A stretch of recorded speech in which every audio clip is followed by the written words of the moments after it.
നമ്മൾ ഇന്ന് വെക്കാൻ പോകുന്ന റെസിപ്പിയുടെ പേര് എന്നാന്ന് ചോദിച്ചാൽ കോഴി മല്ലി അരച്ചക്കറി.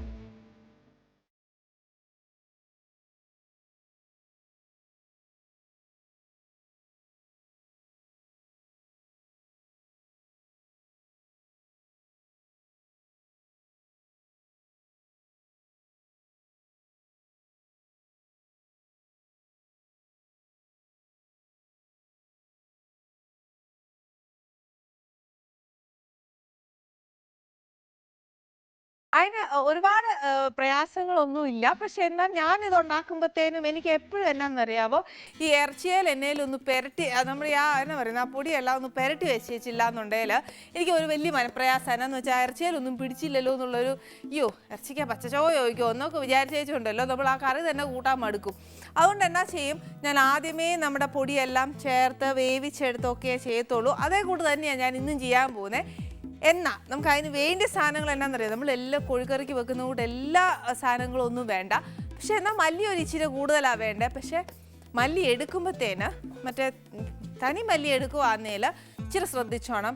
അതെന്ന് വെച്ചാൽ അതിൻ്റെ അളവൊന്നും ഇച്ചിരി മാറിപ്പോയാൽ ഞാൻ നേരത്തെ പറഞ്ഞ കൂട്ട് തന്നെ ആ മല്ലിയുടെ ഒരു ചുവ മുന്നിട്ട് നിൽക്കുവേ. അതുകൊണ്ട് മല്ലിപ്പൊടി എടുക്കുന്നതാണ് ഏറ്റവും സേഫ്. പക്ഷേ അമ്മച്ചിമാരൊക്കെ ചെയ്യുന്ന അങ്ങനെയല്ല, അവർക്ക് പക്ഷേ മല്ലി എടുക്കുന്ന കൈവാക്കി എനിക്ക് എടുത്താൽ പൊട്ടയായി മാറും. അതുകൊണ്ട് ഞാൻ എന്നാ ചെയ്തു, മല്ലിപ്പൊടിയിലാണ് ശീലിച്ചത്. അതുകൊണ്ട് ഇന്ന് ഞാൻ മല്ലിപ്പൊടി വെച്ച് പറയാം.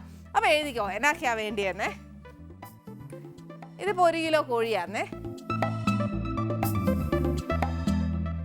പിന്നെ ആന്നേൽ ഇച്ചിരി മഞ്ഞപ്പൊടി, ഇച്ചിരി കാശ്മീരി മുളക് പൊടിയാ.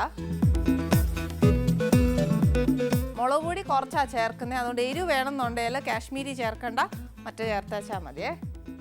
പിന്നെ കുറച്ച് മല്ലിപ്പൊടി, കുറച്ച് പെരിഞ്ചീരകം. ഇത് തനി നാടൻ വിഭവമാണേ, അതുകൊണ്ട് നമുക്ക് വെളിച്ചെണ്ണ മതി.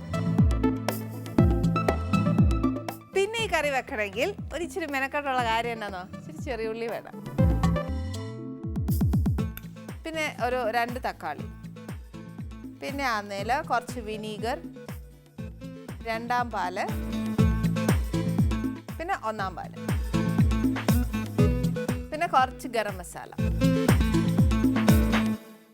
പിന്നെ വേണ്ടത് കുറച്ച് ഉപ്പ്.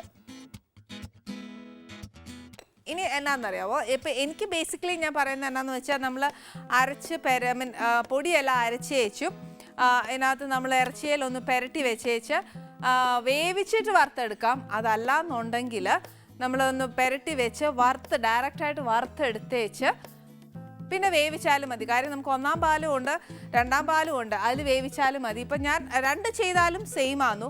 പിന്നെ 1ാം പാലും 2ാം പാലും ഉള്ളത് കൊണ്ട് നമുക്കിവിടെ ആദ്യം ഒരു കാര്യം ചെയ്യാം, അതിനെ നല്ലതായിട്ട് മാരിനേറ്റ് ചെയ്ത് വെച്ചേച്ച് ഡയറക്റ്റ് വറുത്തെടുക്കാം. വറുത്തെടുത്ത് കഴിഞ്ഞാലുള്ള ഗുണം എന്നാണെന്നറിയാവോ, ആ വറുത്ത് കഴിയുമ്പോഴത്തേക്ക് നമ്മൾ വറുത്ത എണ്ണയ്ക്ക് ഒരു പ്രത്യേക ടേസ്റ്റാണെന്നും പറഞ്ഞാൽ ആ കരിഞ്ഞൊന്നും എടുക്കണ്ട, ആ എണ്ണ മാത്രം എടുത്തേച്ചാൽ മതി. എന്നേച്ച് ബാക്കി നമ്മൾ കറി ഗ്രേവി ആക്കാവേ. ഇപ്പം എന്നാ ചെയ്യാൻ പോകുന്നതെന്ന് വെച്ചാൽ, നമ്മുടെ ചിക്കൻ മാരിനേറ്റ് ചെയ്യാൻ വേണ്ടിയിട്ട് വേണ്ടിയ സാധനങ്ങൾ. അത് പക്ഷേ നമ്മൾ പെരിഞ്ചീരകം തനിയായിരിക്കുന്നത്, പൊടിയാന്നേൽ കുഴപ്പമില്ല. ഇപ്പം പക്ഷെ പെരിഞ്ചീരകം തന്നെ ആയതുകൊണ്ട് എനിക്ക് അരച്ചേ ഒക്കത്തുള്ളൂ. അതുകൊണ്ട് ഞാനൊന്ന് മിക്സി എടുക്കട്ടെ.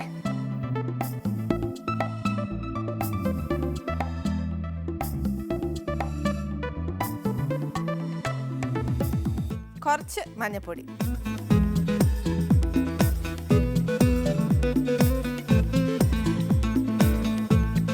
മുളക് പൊടി. ഒരു വലിയ കോഴിയൊക്കെ ആന്നേൽ ഒരു 6 ടേബിൾ സ്പൂൺ മല്ലിപ്പൊടിയും ഒരു 2 ടേബിൾ സ്പൂൺ മുളക് പൊടി എടുക്കണം. അപ്പോൾ അതനുസരിച്ച് ടീസ്പൂൺ കണക്കാണെങ്കിൽ അങ്ങനെ കണക്കാക്കിക്കോണേ.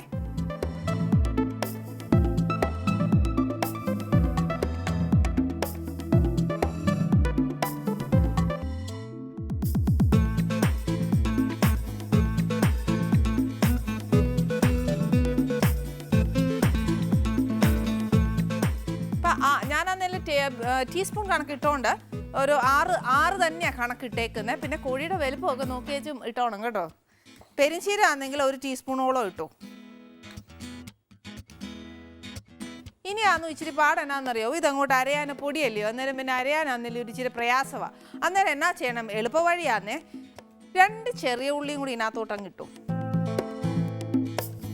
എന്നാൽ പിന്നെ ഇതിനകത്തോട്ട് വെള്ളം ഒഴിക്കാതെ അരയ്ക്കാൻ നോക്കുമോ, അതും ഒക്കത്തില്ല, ഇച്ചിരി വെള്ളം ഒഴിച്ചു.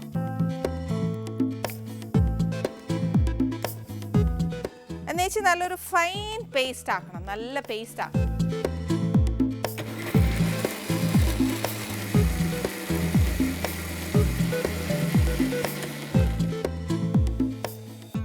ഇതിപ്പോൾ നല്ലതായിട്ട് അരഞ്ഞിട്ടുണ്ട്. ഇനിയാന്നു നമുക്ക് ഈ അരപ്പ് നമ്മുടെ ഇറച്ചിയിലൊന്ന് നല്ലതായിട്ട് പുരട്ടി വെക്കണം.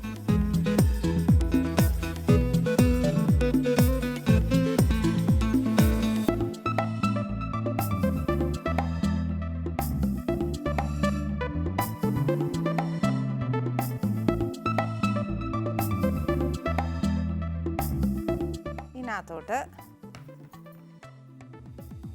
ആദ്യം ഒരു ഇച്ചിരി ഉപ്പിടാമേ, കുറച്ച്.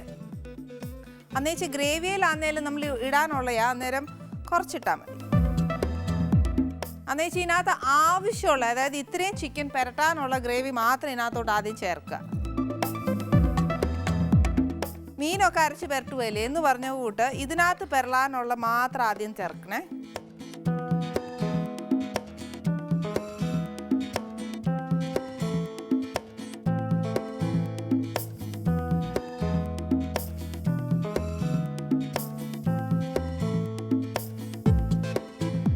നല്ലതായിട്ട് അതിനെ അങ്ങോട്ട് നല്ലതായിട്ട് ആ ചിക്കനകത്ത് ഫുൾ പെരളണം. മാത്രമല്ല നമുക്ക് വറക്കാനുള്ളയാ, അന്നേരം നല്ലോണം അരപ്പില്ലേൽ അതിനൊരു ഒക്കുകയില്ല. ബാക്കി അരപ്പ് നമുക്ക് മിക്സിയിൽ തന്നെ ഇരുന്നോട്ടെ. ഇതിനകത്തൊരു നമ്മൾ പെരട്ടാൻ നേരം ഒക്കെ ഉണ്ടല്ലോ, ഒരു ഇച്ചിരി മല്ലിയുടെ ഒക്കെ മണം നല്ലതായിട്ട് വരും. പക്ഷെ പേടിക്കണ്ട, നല്ല കറിയായിട്ടാണ് വരുന്നത്. പക്ഷേ ഈ മല്ലിയുടെ ഒക്കെ മണം എപ്പോഴാണ് വരുന്നതെന്ന് അറിയാമോ? എൻ്റെ അറിവിൽ ഞാൻ പറയുന്ന, നമ്മൾ ഈ അരപ്പൊക്കെ ശരിക്കും മൂപ്പിക്കാതിരിക്കുകയല്ലേ, അന്നേരം അതിൻ്റെ ആ ഒരു സ്മെല്ലൊക്കെ ഒത്തിരിയായിട്ട് വരുന്നത്. ഇതിനകത്തോട്ട് ഒരു ഇച്ചിരി എണ്ണ ഒഴിച്ചേച്ച്, എണ്ണ എന്ന് പറയുമ്പോൾ നമുക്ക് ആ ചിക്കൻ വറുത്തെടുക്കാനും വേണ്ടിയിട്ടുള്ള എണ്ണ വേണം. എന്നാൽ ഡീപ്പ് ഫ്രൈയും അല്ല കേട്ടോ, ഒരു ഇച്ചിരിയേ ഉള്ളൂ. അന്നേരം ഒത്തിരിയും വേണ്ട, എന്നാൽ നമുക്ക് എണ്ണ ഇട്ട് വേസ്റ്റ് ആക്കുകയും വേണ്ട. കാശ് കൊടുത്ത് മേടിക്കുന്നില്ലേ, അന്നേരം നമ്മൾ വേസ്റ്റ് ആക്കാൻ പാടില്ലല്ലോ. അത് കുറച്ചിന്ന് ഒരു ഇച്ചിരി കൂടെ ചേർത്ത് എണ്ണ ഒഴിച്ചോളൂ. അതായത് ഇത്രയും ചിക്കൻ വറുത്തെടുത്തിട്ട് കുറച്ച് എണ്ണ മതി. ബാക്കി അതായത് നമ്മുടെ ഉള്ളിയും അതെല്ലാം വഴറ്റാനായിട്ട് വേണ്ടിയുള്ള എണ്ണ ആ കണക്കിന് ഒഴിച്ചാൽ മതിയേ.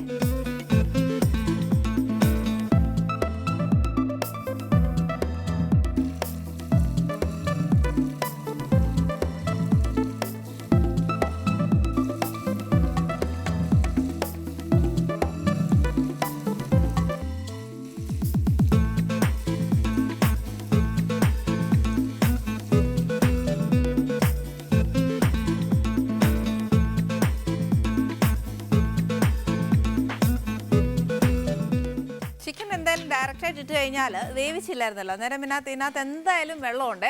അന്നേരം ആ വെള്ളം പോയേച്ചും ചിക്കൻ മുരിഞ്ഞു വരണം. മുരിഞ്ഞു വരണം എന്ന് പറഞ്ഞാൽ ഒത്തിരി അങ്ങ് നമ്മൾ ചിക്കൻ ഫ്രൈ ചെയ്യുന്ന കൂട്ടൊന്നും മുരിച്ചെടുത്തേക്കല്ല, എന്നാൽ ഒരു ഇച്ചിരി മുരിഞ്ഞ് കിട്ടിയേച്ചാൽ മതി. അത്രയും മാത്രമേ ചെയ്യാവുള്ളൂ. അതിന് വേണ്ടി എന്നാന്ന് പറയുക, ഞാൻ ഈ കാര്യം പറയാൻ കാര്യം എന്ന് വെച്ചാൽ വേറെ ഒന്നുമല്ല, ഇതിൻ്റെ വെള്ളം പോകാനായിട്ട് ഇച്ചിരി നേരം വേണം. ചുരുക്കം പറഞ്ഞാൽ എനിക്കൊരു ബ്രേക്ക് വേണം.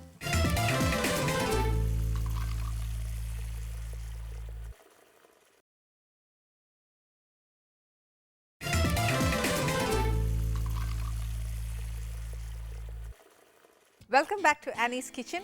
ഞാൻ ചിക്കൻ വറുത്തേ, പക്ഷേ ഇതിനകത്ത് കാണുമ്പോഴത്തേന് ഞാൻ ഒരു ഇച്ചിരി മുരിച്ചതായിട്ടാണ് തോന്നുന്നത്. പക്ഷേ അത് അധികം മുരിഞ്ഞിട്ടില്ല. പിന്നെ നെക്സ്റ്റ് എന്നാ ചെയ്യേണ്ടതെന്ന് വെച്ചാൽ, നമ്മുടെ എണ്ണ ചൂടായി കിടക്കുക, അന്നേരം പിന്നെ ഒരു ഇച്ചിരി കടുക് ഇടാം. കടുക് ഇട്ടില്ലെങ്കിൽ പിന്നെ കറിക്ക് ഒരു സ്വാദുമില്ല. കടുക് ഇട്ട് കഴിഞ്ഞാൽ പിന്നെ വറ്റൽമുളക് ഇടണം, അത് ഉറപ്പാണ്. അപ്പോൾ പിന്നെ കടുകും വറ്റൽമുളകും കൂടി ഇട്ടേച്ച് തീ വെക്കാം, അല്ലെങ്കിൽ പെട്ടെന്ന് അങ്ങ് കരിഞ്ഞു പോവേ.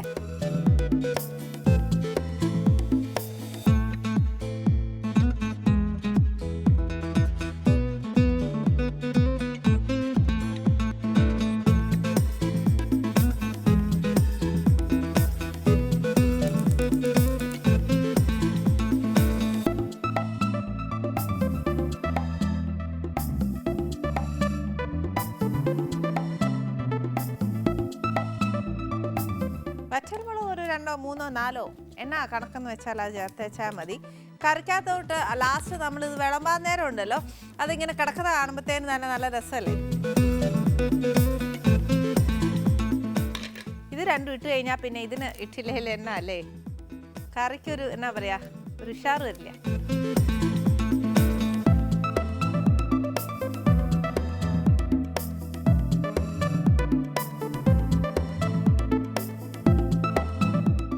കടുക് പൊട്ടിയേച്ച് എന്നാ ചെയ്യണം, നമ്മുടെ ചെറിയ ഉള്ളി നല്ല ബ്രൗൺ ആവുന്നിടം വരെ വഴറ്റിയേ ഒക്കത്തുള്ളൂ. അപ്പം ഞാൻ ഇച്ചിരി ചെറിയ ഉള്ളി ഇടാൻ പോവാന്നേ.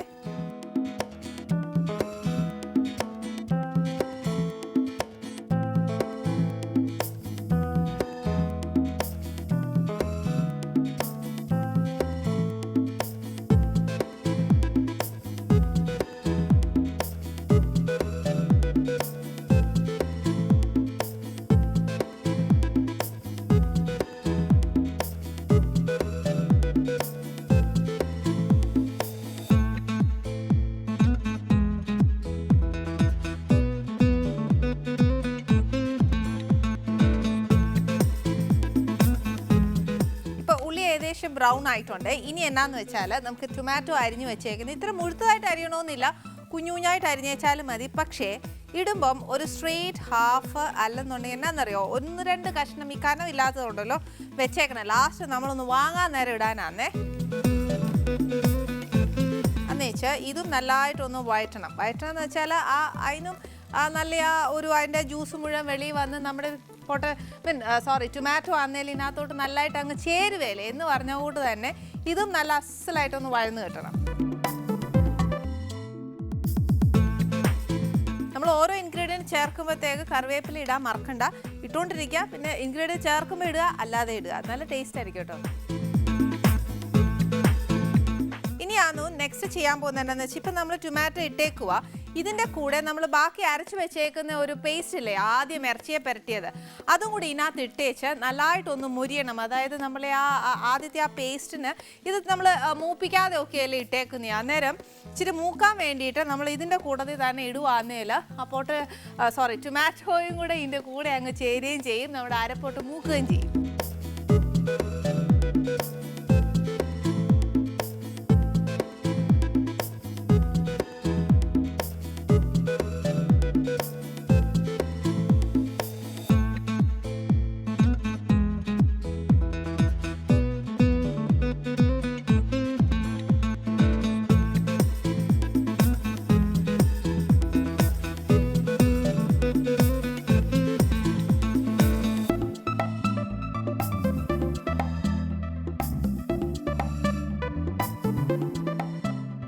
മിക്സിക്കകത്ത് നിന്ന് ഒക്കെ ഉണ്ടല്ലോ അരപ്പ് നല്ലതായിട്ട് കഴുകി അങ്ങ് എടുത്തു എന്നും പറഞ്ഞ് ഒത്തിരി അങ്ങ് ചേർത്തേക്കരുത്. വെള്ളമൊക്കെ കുറച്ച്, അതായത് അരപ്പൊന്ന് മിക്സിയിൽ നിന്ന് ഫുൾ നമ്മൾ എടുക്കുകയല്ലേ, അത്രയും മാത്രം മതി. അന്നേച്ചാൽ നമ്മൾ ചീനച്ചട്ടിയെ തന്നെ അങ്ങ് കിടക്കട്ടെ. എന്നുവെച്ചാൽ വെള്ളം ഒന്ന് വറ്റിയേച്ച് അരപ്പും ഒന്ന് വെന്ത് ടൊമാറ്റോയും അതിനകത്തോട്ട് അങ്ങ് ചേരുമ്പോഴത്തേനും മാത്രമേ നമുക്ക് ഇറച്ചി ചേർത്താൽ മതി. അപ്പോൾ അതിനായിട്ട് ഇച്ചിരി ഒരു നേരം എടുക്കും. നമ്മൾ ധൃതി കൂട്ടിയാൽ ഒക്കെയല്ല. ഈ നേരം ഉണ്ടെങ്കിൽ വേണേൽ ചപ്പാത്തി ഒന്ന് കുഴച്ച് വെച്ചു, അന്നേരം എൻ്റെ കൂടെ എളുപ്പമാണെന്നല്ലോ രാത്രിക്ക് ആന്നേൽ. ഇല്ലെന്നുണ്ടെങ്കിൽ ഉച്ചയ്ക്ക് ആന്നേലും ഒരു തോരൻ വയ്ക്കാനുള്ള നേരം ഉണ്ടാവും. പക്ഷേ ഇതിൻ്റെ പുറകെ തന്നെ നിന്നേച്ചോ ഇതെന്നെ ആവുന്നില്ലല്ലോ എന്നോർത്ത് ഇറച്ചിക്കറീനെ തൊട്ട് വിഷമിപ്പിക്കാനും പാടില്ലേ. ഇപ്പം ഞാൻ എന്തായാലും ഇറച്ചിക്കറിയെ വിഷമിപ്പിക്കാൻ പോകുന്നില്ല. അതുകൊണ്ട് ഇച്ചിരി ഒരു നേരം കൊടുത്തു വേണം ഇതിൻ്റെ എണ്ണയൊന്ന് തെളിയിക്കാൻ.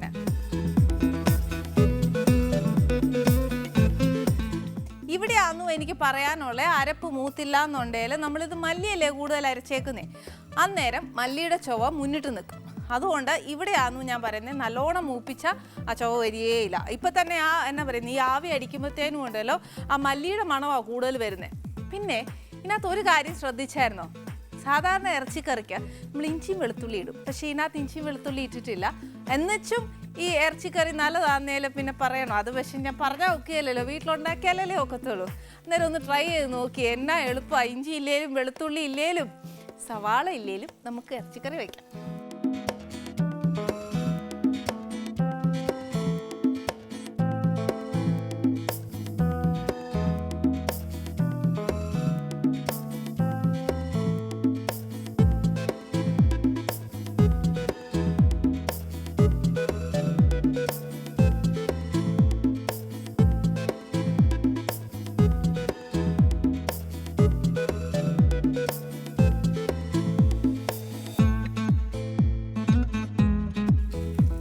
എണ്ണ നല്ലതായിട്ട് തെളിഞ്ഞിട്ടുണ്ട്. ഇതിനകത്തോട്ട് നമ്മൾ വറുത്ത് വെച്ചേക്കുന്ന ഇറച്ചി ഇതിനകത്തോട്ട് ഇടണേ.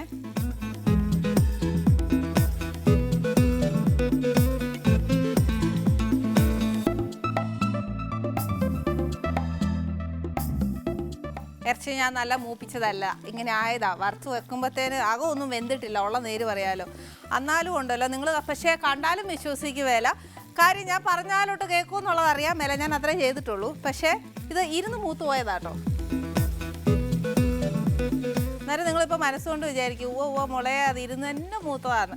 അല്ല കേട്ടോ, ഇരുന്ന് മൂത്തത് തന്നെയാണ്. ഇനി എന്നാ ചെയ്യേണ്ടതെന്ന് വെച്ചാൽ ഇതിനകത്തോട്ട് 2ാം പാല് ചേർക്കണം.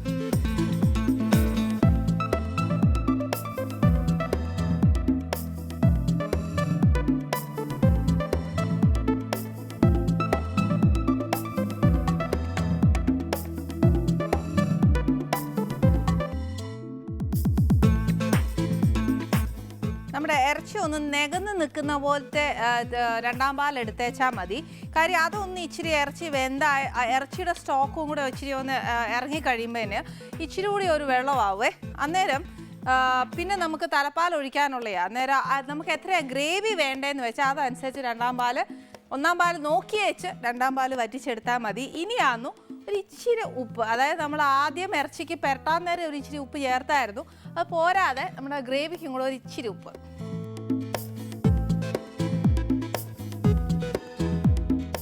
ഉപ്പ് ഇട്ടേച്ച് അതിനകത്തോട്ട് ഒരു നുള്ള് ഗരം മസാല,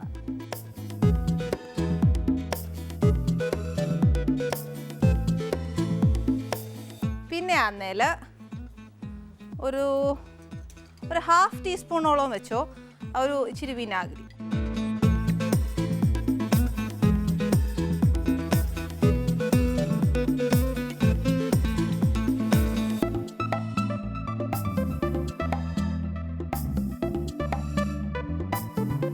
അഥവാ ഉപ്പ് എരിവൊക്കെ പോരാന്നുണ്ടെങ്കിൽ പച്ചയോടുകൂടി തന്നെ ഇതിനകത്തോട്ട് ചേർത്തേക്കരുത്. ഇച്ചിരി ഒന്ന് മൂപ്പിച്ചേച്ച് വേണം ചേർക്കാൻ.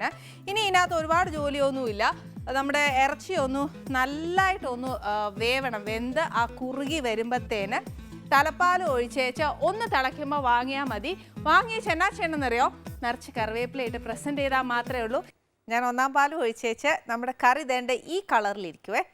പക്ഷേ നല്ല ടേസ്റ്റാണ് ഇത്. അപ്പം, പത്തിരി, ചപ്പാത്തി, നല്ല ചൂട് ചപ്പാത്തിയൊക്കെ ഉണ്ടാക്കി വെച്ച് ഈ കറിയും കൂടി അങ്ങോട്ട് കൊടുക്കുക. അന്നേരം 1, 2, 3, 4 ഒന്നും എണ്ണാൻ ഒക്കെയല്ല, നമ്മൾ വയറ് നിറച്ച് കഴിച്ചു പോകും. പക്ഷേ വീട്ടിലുണ്ടാക്കിയാൽ മാത്രമേ ഇതിൻ്റെ രുചി അറിയത്തുള്ളൂ.